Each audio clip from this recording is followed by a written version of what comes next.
Hi guys, today in this video I am going to talk about 10 reasons not to buy the Samsung Galaxy S5.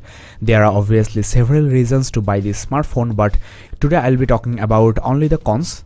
First of all, the price of this device at launch is around 51,000 rupees, that is around 850 USD, which is I think overpriced for the category and other players in the market. The price should be around 42 or 43,000 rupees.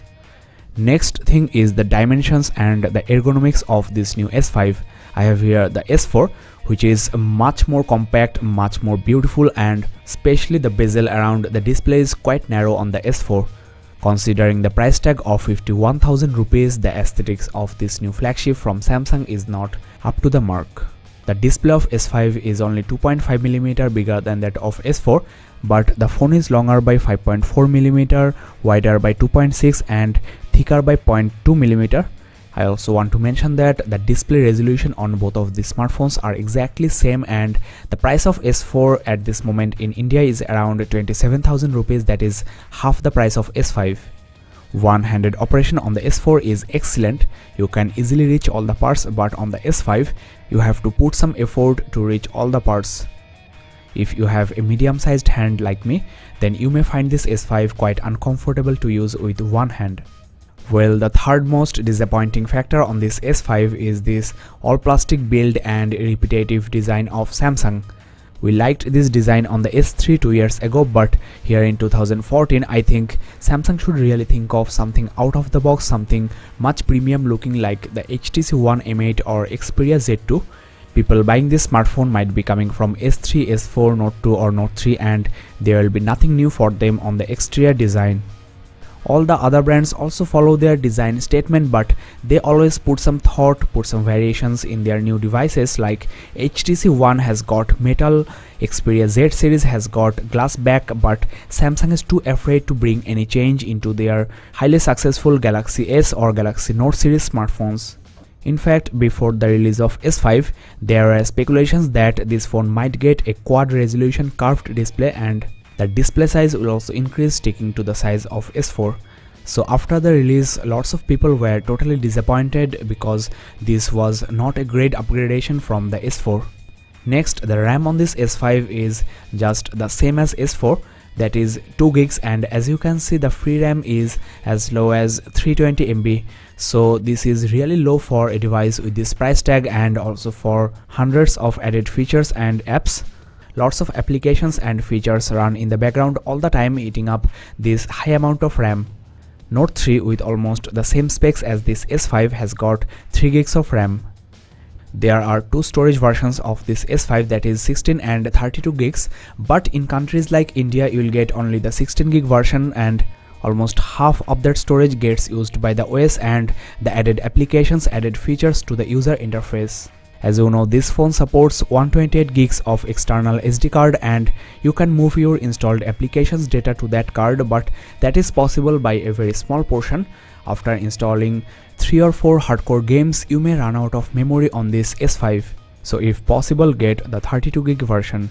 Now, as usual, Samsung has put lots of bloatwares into their new flagship, which makes the interface quite slow, and after a few months of uses, you may experience stutter or lag.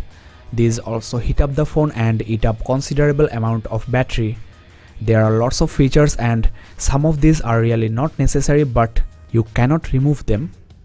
These extra added features are the reason behind the high RAM and internal storage uses. As a result, this TouchWiz user interface is noticeably slow compared to iPhone 5s or Google Nexus devices. Another annoying thing Samsung has done on this S5 is they have added some third-party applications and games which are quite unnecessary. These eats up lots of internal storage, and you have to deal with this all the time unless you remove them by rooting this device. Samsung has brought few changes to the interface, and you will get this new settings menu, which I have found quite confusing. There are repetitions, and you will also get much less control over few areas like on the motion and gesture control settings. The good news is you can get back the original look from the menu settings. The TouchWiz user interface has also become quite mixed up, because in few areas you will get modern flat metro style design like on this notification panel and also on the app switcher. The settings menu has also gone flat, as you have seen. but the rest of the interface is the typical TouchWiz with the 3D style design. Overall, we can say there is no major change on the interface as well. If you are coming from a Samsung device, then there is nothing new on the interface. If you are a previous iPhone user, then you may also get annoyed by the slow response time of the applications.